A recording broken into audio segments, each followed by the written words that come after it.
Maravilha, irmãos. Louvado seja o Senhor por estarmos aqui.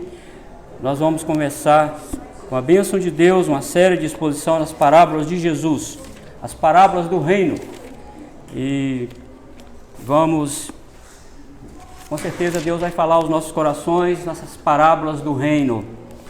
Vamos começar hoje com a parábola do reino, registrada por Evangelho de Mateus, no capítulo 13, versículo 1 a 9 e versículo 18 até o 23. As parábolas do reino. Mateus, capítulo 13, versículo 1 a 9 e versículos 18 até o 23, diz a palavra do Senhor.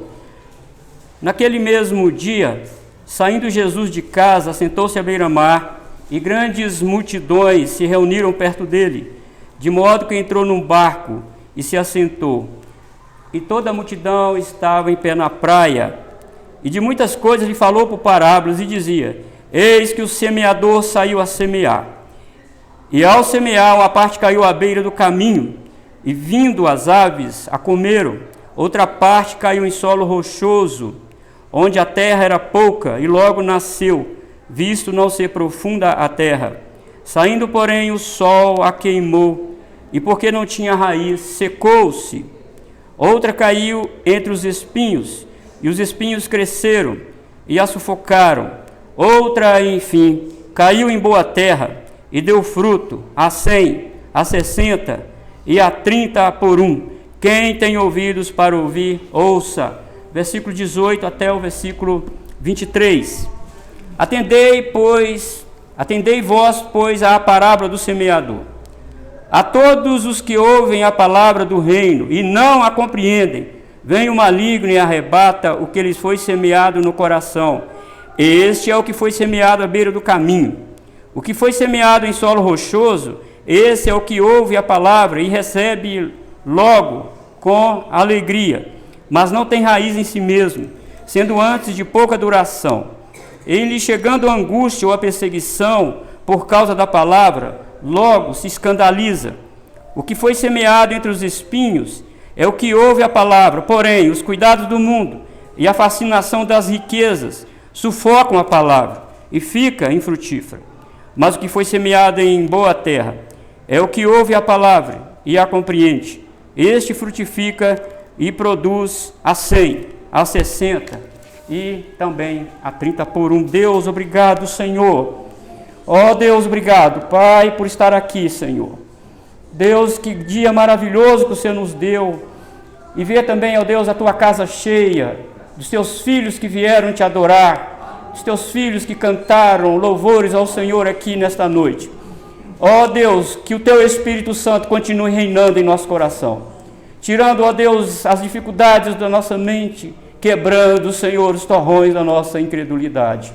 Ó Deus, fala conosco. Apieda-te de mim aqui, Senhor, que estou sendo aqui agora o arauto, a boca do Senhor para falar à tua igreja. Tem misericórdia, Pai. É que te peço em nome de Jesus. Amém. O rei, irmão, chega agora num ponto de crise do seu ministério e ele precisa se apresentar. E há muitos desafios da fé sobre sua missão. Isto, queridos irmãos, porque diferentes dos outros povos, os judeus guardavam nos seus corações uma promessa por Deus, dada por Deus através dos seus profetas, de que ele enviaria o Messias para libertar o povo de Israel da escravidão imposta pelos gentios. Isso era tudo que os judeus tinham. Era a confiança deles, era a esperança deles. E ao longo dos séculos, irmãos, essa esperança, essa promessa da esperança messiânica, foram passados de geração a geração. Mas estava também escrito nos profetas e salmos, que o Messias congregaria ao seu redor, não somente judeus, mas também gentios. Então aqueles gentios que viviam bem próximo dos judeus, nutriam também essa esperança de ver o Messias resgatando ele de ditadores, de governos tiranos. Eles queriam também isso. e nas páginas, irmão, dos profetas. O Messias era um rei acima de qualquer outro que os povos já conheceram. E nós lemos aqui na liturgia, no capítulo 11 de Isaías, ele viria com 7 espíritos, espírito de sabedoria, de temor. Esse Messias era inigualável. Este rei de Israel estava fora da curva. E quando Jesus nasce, lá na Belém Efrata, aquela cidade paupérrima, aquela cidade tão pobre, aquela cidade sem expressão nacional, como diz Miqueias capítulo 5, será que é este mesmo o Messias? Ele é muito simples, olha o jeito de ele falar. Eu não estou vendo ele com espada, não estou vendo ele montado num cavalo. Será que é ele mesmo o Messias? Mas quando Jesus começa o seu ministério, irmãos, e ele recebe a autoridade do Pai para expulsar demônio, curar enfermidades, ressuscitar mortos, acenderam-se uma luz naqueles homens simples de Belém. Eu acho que é ele mesmo. E multidões afluíam acompanhando Jesus. Jesus ia de lugar para lugar. E segundo alguns historiadores, não era menos de 1000 pessoas que acompanhavam Jesus. A esperança estava brotando no coração. Ainda mais quando ele tocava no leproso e a lepra não pegava nele e ficava limpo. Ele falou, este homem é mesmo o Messias. E começaram a acompanhá-lo. Mas, irmãos, o tempo vai passando. E a popularidade de Jesus que estava crescendo, chega num ponto que acontece 2 fenômenos que tanto os evangelhos de Mateus como Marcos e Lucas nos mostram. Acontece um fenômeno, a popularidade de Jesus cai e a oposição aumenta. E o discurso de Jesus agora começa a ser diferente. Antes Jesus ensinava sem parábolas, ele não falava por parábolas.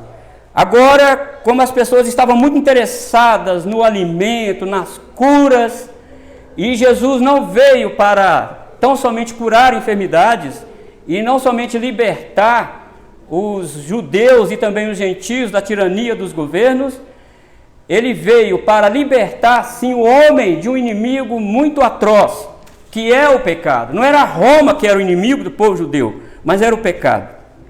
Então, irmãos, agora a oposição começa a aparecer. E nós vemos aí no capítulo 12 de Mateus, o capítulo que antecede esse aqui, quando Jesus cura um cego e um mudo, porque ele estava possesso de demônio, os fariseus falaram que eles expulsaram esses demônios pelo poder de Beelzebul. Blasfemaram contra Deus, blasfemaram ali contra o Espírito Santo. E a oposição começa a crescer, e a popularidade de Jesus começa a cair, e Jesus agora fala por parábolas. E chegam os discípulos e dizem, por que o Senhor está falando agora por parábolas? Esta é uma mensagem que nós vamos ver no segundo sermão dessa parábola do semeador, que vai do versículo 10 até o versículo 17. Por que ele fala por parábola? Ele estava falando por parábola. Olha, irmãos, esse foi um dia tenso para Jesus. Jesus estava dentro de uma casa ensinando. De repente chegaram a mãe de Jesus, a família de Jesus, e começaram, olha, ela não tinha condição de entrar porque a casa estava lotada, a porta também estava lotada. Aí o mensageiro chegou perto de Jesus e falou, olha, a sua mãe e seus irmãos estão lá fora, querendo falar com você, está querendo te ver. Jesus olhou para os discípulos e olhou para aqueles lá e falou, esses aqui são minha mãe e meus irmãos. E qualquer que faz a vontade de meu Pai, esse é minha mãe, meu irmão e meus irmãos e irmãs. Jesus apontou para aquelas pessoas que estavam lá. E houve uma reviravolta no pensamento dele. E Jesus sai e vai para a praia, e a multidão atrás de Jesus. Não, nós queremos ficar perto do nosso Messias.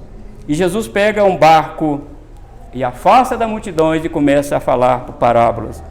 Portanto, irmãos, nessa noite eu quero falar aqui sobre o rei revela verdades profundas.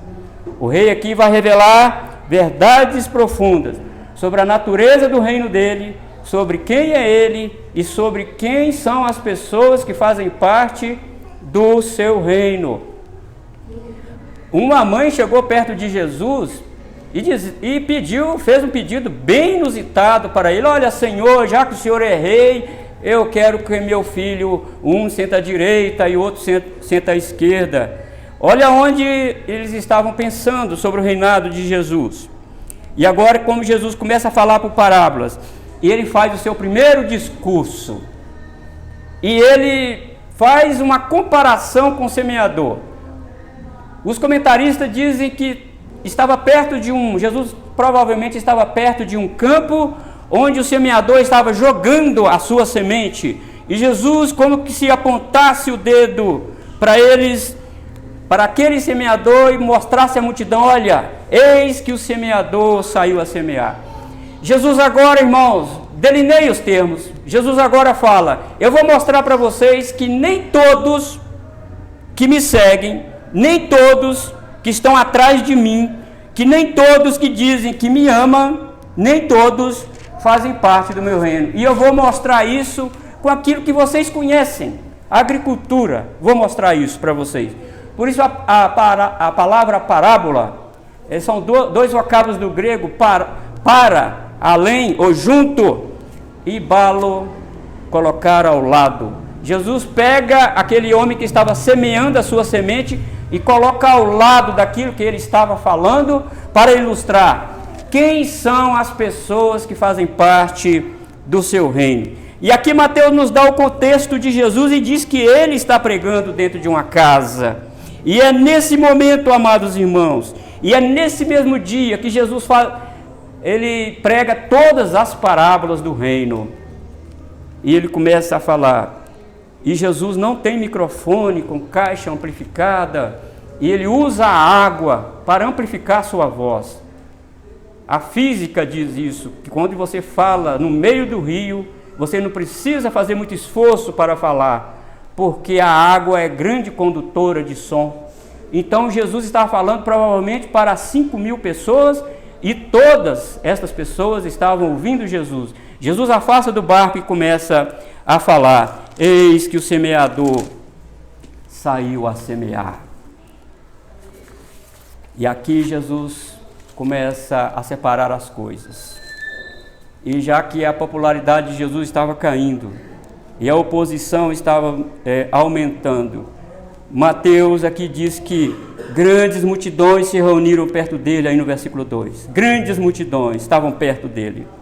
E essas pessoas queriam ouvir o que ele tinha a dizer sobre muitas coisas, inclusive sobre o reino de Israel. Pais com seus filhos, esposas, famílias inteiras saíram de suas cidades, saíram de suas aldeias e se ajuntaram para ouvir o discurso do rei. Ele é o Messias prometido de Israel. Eles já tinham conhecimento do poder de Jesus para curar, para expulsar demônios. Sabiam que ele ensinava com autoridade e não como os escribas ensinavam. Eles não sabiam ainda sobre a temática da mensagem de Jesus especificamente, mas Jesus sabia dos seus interesses. O Senhor conhecia os seus corações.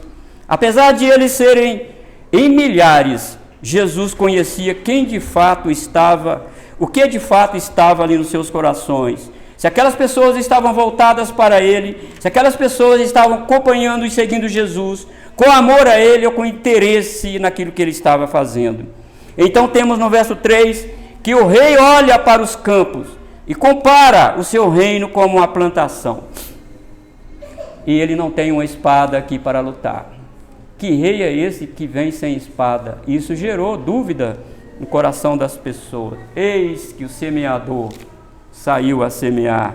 E parece que eu estou vendo o pescoço das multidões olhando para o semeador. Está vendo? Olha lá ele plantando. Olha ele jogando a semente. Olha os compassos dele jogando a semente. Está vendo? É isso que eu estou fazendo. Mas eu vou mostrar para vocês. A semente é boa, mas os corações não. Os corações são como aquele que está semeado, aquela semente que caiu lá à beira do caminho. Eu vou mostrar para vocês quem são vocês, muitos de vocês aqui, quem são vocês? E ele saiu a semear. Então, vemos agora no segundo ponto. O rei afirma que nem todos que o ouvem farão parte do seu reino. Versículo 4 até o versículo 7. E ao semear, uma parte caiu à beira do caminho, e vindo as aves, a comeram. Olha, irmãos, Jesus está dizendo aqui, veja bem vocês que estão me ouvindo, multidões que estão me ouvindo. Há indivíduos aqui que são insensíveis à minha palavra. São insensíveis, porque estão aqui ouvindo, mas não entendem. As palavras estão entrando nos seus ouvidos, mas não estão entrando na sua alma. Há pessoas aqui com pensamento muito fora desse lugar onde eu estou. E é comparado a essa semente que o semeador acabou de jogar lá. Essa semente caiu na beira do caminho. E aqui no versículo 19, nós não precisamos fazer nenhuma força hermenêutica para interpretar, porque Jesus nos deu a interpretação. A todos que ouvem a palavra do reino e não a compreendem, vem o maligno e arrebata o que lhe foi semeado no coração. Este é o que foi semeado à beira do caminho. Terreno duro, muito duro. E Jesus está dizendo, coração de muitos aqui são insensíveis. Olha, irmãos, vamos olhar para nós aqui. Vamos olhar para nós que estamos muitos anos depois dessa parábola, dessa mensagem de Jesus. Vamos olhar para a nossa vida, o nosso coração. O que está acontecendo conosco? O que está acontecendo com as pessoas? O que está acontecendo com você? Quem é Jesus para você? Quem é esse homem poderoso, meigo, amoroso, misericordioso, longânimo? Quem é ele para você? Ele é Senhor da sua vida? Há muitas pessoas lá com o coração muito duro, como aquela semente à beira do caminho. Então o rei fala, olha, este é o estado do coração de todos aqueles que não tiveram seus corações mudados. Isaías capítulo 11 e versículo 19 diz que é Deus que muda o coração. Porque se Deus não mudar esse coração duro, e também Ezequiel 36, versículo 26 diz que é Deus que troca esse coração duro, esse coração insensível. Se Deus não fizer isso, não adianta estar na igreja. Não adianta pertencer à Igreja Presbiteriana do Brasil. Não adianta você cantar louvores a Deus. Primeiramente é necessário que deve haver uma mudança no seu coração. E você não tem controle sobre isso. É Deus que tem. Está vendo aonde Jesus nos leva? O semeador está jogando a semente. Ele não tem controle. Ele está jogando a semente. E a semente cai ali no meio de pedras. Olha, irmão, Jesus está dizendo, assim como a semente que foi lançada ao solo duro, a palavra de Deus também é lançada, mas fica na superfície do coração, ficando à mostra para as aves do céu a comer. E Jesus explica no versículo 19 que a semente é retirada do coração pelo maligno. Essas pessoas representadas aqui por esse tipo de solo, irmão, são hostis ao Evangelho e não têm interesse por Deus. E você sabe, todos nós éramos assim, até Jesus vir e mudar o nosso coração. Todos nós éramos assim. Mas segundo aqui, irmãos, por que tem muitas pessoas que vão ouvir e não vão dar crédito à mensagem de Jesus? Segundo, Jesus está dizendo para aquela multidão, há indivíduos aqui que são superficiais, muito superficiais. E o versículo 5 e 6 nos diz isso. Outra parte caiu em solo rochoso, onde a terra era pouca, e logo nasceu, visto não ser profunda a terra. Saindo, porém, o sol a queimou, e porque não tinha raiz, secou-se. E o versículo 22 tem a explicação. O que foi semeado entre os espinhos é o que ouve a palavra. Porém, os cuidados do mundo e a fascinação das riquezas sufocam a palavra e fica infrutífera. Eles recebem a palavra por emoção e não por convicção. Talvez você que é mais velho aqui na igreja, você deve ter visto muitas pessoas fazerem pública profissão de fé e prometer servir a Deus. E quando vêm as lutas, quando vem a fascinação das riquezas, quando vem a imposição deste mundo secular, as pessoas vão saindo fora. O que está acontecendo com você? Olha, essa semente aqui não caiu em terra profunda, ela ficou ali na superfície. São crentes superficiais que estão na igreja. Qualquer probleminha na vida dele, ele cai fora da igreja. Qualquer problema serve, ele sai pondo defeito no pastor, nos presbíteros, nos diáconos, na igreja, no endereço da igreja, põe defeito em todo mundo. E Jesus está dizendo aqui, há uma gama muito grande em toda a cristandade, e aqui na multidão também tem, como vocês estão vendo o semeador semeando aí, pessoas muito superficiais. O problema vai vir, irmãos. Olha, um dos deuses mais adorados no mundo hoje é o dinheiro. O dinheiro, Jesus falou que é um mamon. Ele é muito adorado. Pessoas deixam de vir na igreja por causa do dinheiro. Pessoas trabalham freneticamente e não tem tempo para vir na igreja. E são crentes superficiais mesmo. São pessoas que vão ficar a vida toda desta forma. Eu estou trabalhando aqui e acolá e não tem tempo para vir à igreja. Troca a escola bíblica dominical por um trabalho que ele poderia deixar de ter aquele trabalho naquele momento para estar na igreja. E vão ficando na igreja até vir os problemas e tirar isso dele. Arrancar esta semente dele. Irmão, temos que tomar muito cuidado. A sedução do mundo, a fascinação, Jesus falou, a fascinação das riquezas. Pastor, nós precisamos de dinheiro, eu concordo que precisamos mesmo. Nós estamos no mundo que é dinheiro. Se eu não fizer isso, irmãos, eu concordo. Temos que trabalhar muito, temos que ser bastante determinados. Mas, irmãos, o momento de nós estarmos na igreja, se nós podemos estar, se nós não parar um pouco, se nós não olharmos para Jesus, que ele falou lá em Mateus capítulo 6, um pouquinho atrás aí, no capítulo 6, por que vocês estão tão ansiosos? Por que essa ansiedade toda? Quem cuida de vocês? É meu Pai que cuida de vocês. Pastor, mas tem que trabalhar. É verdade, tem que trabalhar. Meus irmãos, eu não estou dizendo aquele que está trabalhando numa empresa, que precisa estar lá, como pessoas que trabalham na área da saúde, na área da segurança, médico e afins. Não estou dizendo isso, está escalado, tem que trabalhar. Mas você precisa tirar um tempo para servir a Deus, para dedicar aquele dia a Deus. Se você trabalha 7 dias da semana, você está sendo superficial, você está amando o dinheiro, está amando e não está crendo em Deus, e você está se tornando um mentiroso quando professa a fé e diz que crer em Deus e não crê coisa nenhuma, porque você trabalha 7 dias freneticamente e não dedica um dia para Deus. As coisas vão de mal a pior, não vão bem, vem problema de coração, vem depressão, vem veia entupida, vem um punhado de coisa, se nós trocarmos esses valores. E Jesus está dizendo para aquela multidão, vocês são superficiais. Mas tem um terceiro grupo aqui que Jesus falou. Tem um terceiro grupo, porque há indivíduos que são inconsistentes, versículo 7 e versículo 22 também. Outra caiu entre os espinhos, e os espinhos cresceram e a sufocaram.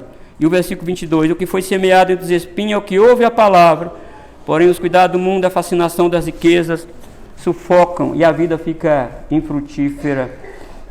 Olha, irmãos, são inconsistentes, começam bem. Aquele hino que diz, quantos começaram, quantos estavam aqui e hoje longe estão? Quantos você conhece? Quantos ficaram pelo caminho, como aquela semente que caiu entre os espinhos? A semente que caiu entre os espinhos, irmãos, tinha umidade lá, e ela germinou, ela começou a dar um caule, ela começou a crescer, mas os espinhos que estavam com a raiz bem mais profunda, que buscou uma umidade bem mais profunda, Com calor e umidade, os espinhos cresceram e sufocaram aquela planta e ela morreu. E ela perdeu, murchou e secou-se. Talvez você conheça pessoas que tiveram sua vida sufocada pelos espinhos da vida aí. Talvez você conheça alguém que era inconsistente.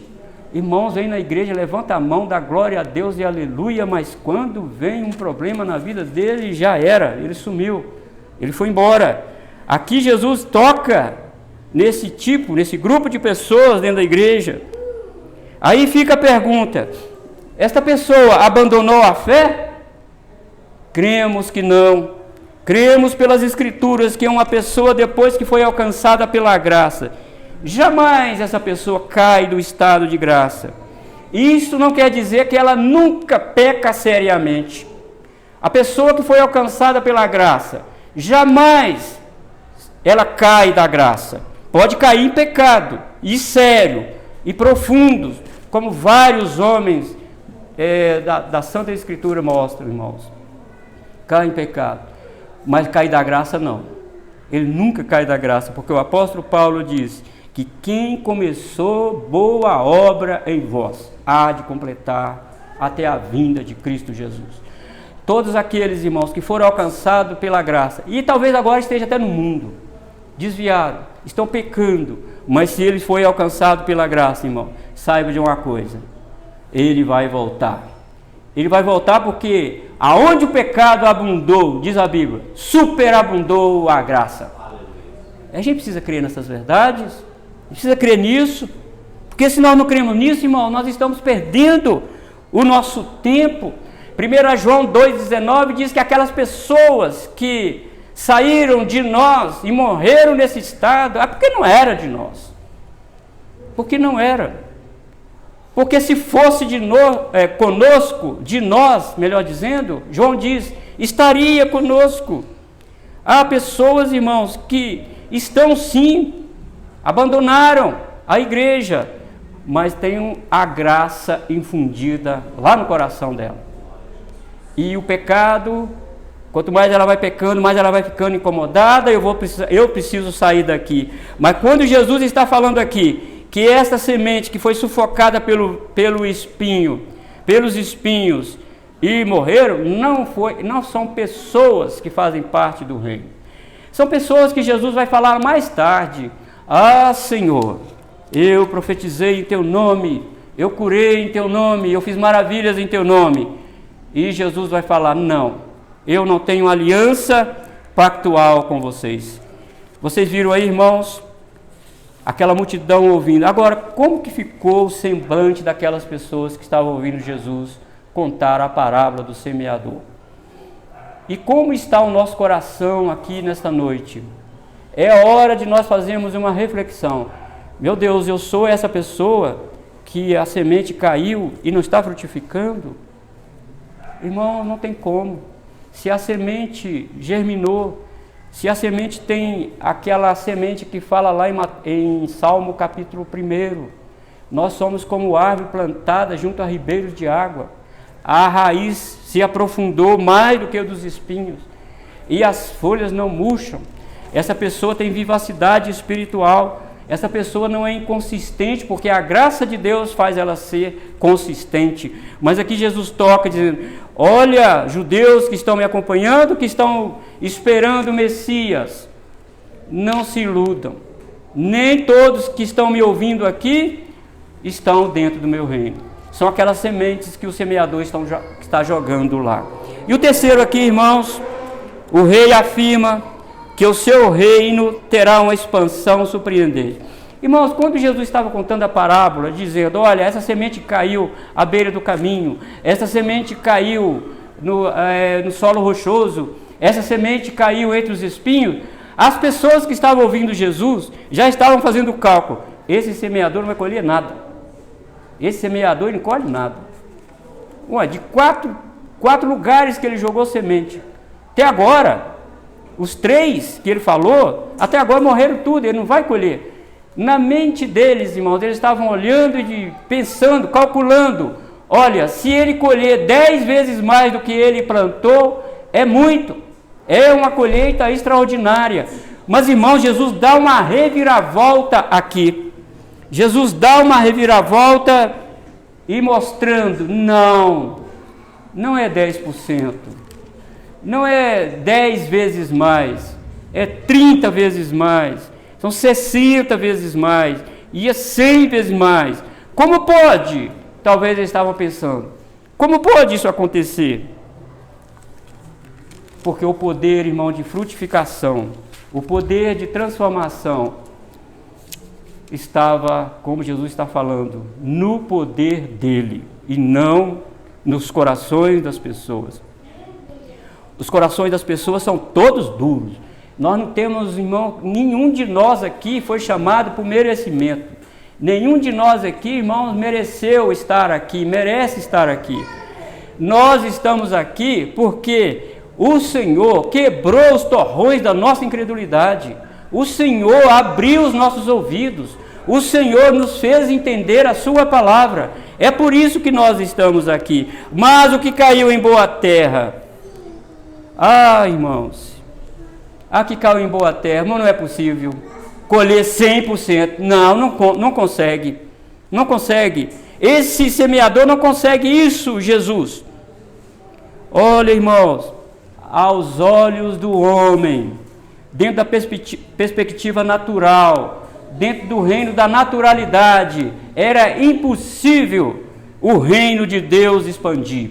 Era impossível o reino de Deus crescer. Mas agora, quando Jesus fala que vai frutificar 100, 60 e 30, Jesus está falando, eu sou o rei, eu sou o semeador que dá poderes para quebrar pedra, quebrar torrões do caminho, arrancar os espinhos da nossa vida. Eu sou o semeador, eu preparo o terreno, eu arranco isso, porque eu sou o Messias. Está lá em Isaías 11, o Espírito do Senhor está sobre mim, o Espírito de poder, um espírito de entendimento, de renovação, um espírito de sabedoria. Ele está falando assim quando ele disse, olha, vai sim frutificar. O meu reino vai começar aqui em Jerusalém e vai atingir Betim, Guanabara. Vai vir pessoas com os corações duros, igual uma pedra, pessoas sufocadas com os espinhos, mas eu vou arrancar esses espinhos e eu vou colocar você no meu reino. Aqui, irmãos, é uma nota de esperança para nós, porque se depositarmos, irmãos, a nossa esperança em nós mesmos, naquilo que nós podemos fazer, estamos todos perdidos. E aqui, meus irmãos, arrancar tudo isso da boa terra é o novo nascimento. Jesus arranca o velho homem, destrona o velho homem e coloca um novo homem dentro de nós para lutar contra o pecado. E Jesus falou lá em João 3, você lembra? O novo nascimento é uma obra como o Espírito. O vento sopra onde quer, ouve sua voz e ninguém sabe para onde vem, de onde vem, nem para onde vai. Uma criança, quando ela está sendo formada no ventre da mãe, ela é passiva, ela não está sabendo o que está acontecendo, ela não coopera com Deus para ela nascer, ela não coopera na verdade com sua mãe, ela está sendo entretecida pelo poder de Deus no ventre da mãe, mas essa criança não sabe de nada, mas ela está sendo formada lá, e quando nasce, aí sim ela tem que se esforçar para dar os primeiros passos, ela vai cair, ela vai ter arranhões, ela vai machucar, são os percalços da vida, mas ela nasceu. É assim, irmãos, é aquele que foi regenerado, é aquele que recebeu o novo coração do Senhor. Todos esses torrões, todas essas pedras, todos esses espinhos foram retirados do nosso coração. E é por isso que nós falamos, eu creio que o Senhor é o Cristo. Eu creio que o Senhor é Jesus, o Messias de Israel. É o Espírito Santo, irmãos, que faz essa obra em nosso coração. Então você viu aí, irmãos, esses 3 tipos de pessoas no reino de Deus. E não vou dizer que não esteja dentro de uma igreja local. Às vezes exista. Às vezes existem essas pessoas dentro da igreja local, está muito ligada a este mundo, está muito ligada às fascinações deste mundo, e não pensa em Deus, não medita em Deus, passa o dia inteiro e não lê a Bíblia, não ora com sua família. Às vezes isso pode acontecer, mas, queridos irmãos, se você foi alcançado pela graça do Senhor, saiba que você vai frutificar. Você vai frutificar 30, você vai frutificar 60 e também a 100 por um. Porque quem faz essa obra em nosso coração é Deus. Irmãos, e nessa parábola do semeador, o que nós podemos aplicar para nós hoje aqui, irmãos? Assim como a semente que caiu à margem do caminho, também existem muitas pessoas que estão à margem do povo de Deus. Vez por outra aparecem no culto, vez por outra participam do sacramento da ceia, e alguns que nunca vêm aos cultos de oração e de ensino durante a semana, e alguns nunca vêm na escola bíblica dominical. Você será que está à margem do caminho? Isso é para você pensar. Não sou eu que digo aqui, é para você pensar. Outros irmãos dão a impressão de que vão frutificar, são tomados por grande alegria e grande emoção.